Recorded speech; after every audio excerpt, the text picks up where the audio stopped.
Еліміздің білім және ғылым саласындағы жаңалықтарды жарыққа шығару, білім алушылар мен білім берушілер арасындағы әріптестікті дамыту, ұлттық білім беру жүйесіне жаңашылдық енгізу, қалам ұстаған жастардың алдынан даңғыл жол ашуды мақсат еткен газет көптің бірі емес, бірегейі болуды бетке алған.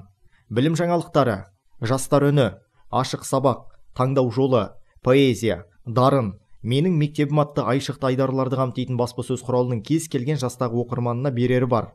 Аталмыш газеттің бас директоры Қуантай Қатшабаевтың айтуынша, білім айнасын басқа баспасөз құралдарынан бірегейлендіріп тұратын ерекшеліктері бар.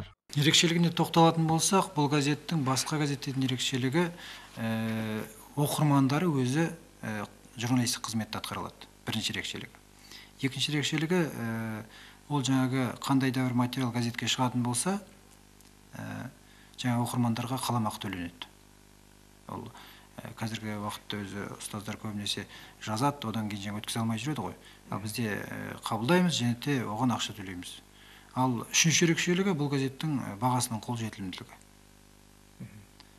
Төртінші ерекшелігі әр 90 сайын қорытынды жасалып, жаңағы үздік ақындарға, үздік жаңа шығармаға, үздік спортсмендеріне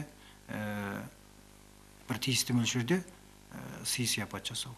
Республикалық білім айнасы газетінде қалам ұстаған жас тілшілер қызмет етеді. Ақпарат жаршысының ақылдастар алқасы қатарында филолог мамандар, белгілі қаламгерлер, танымал тілшілер де бар.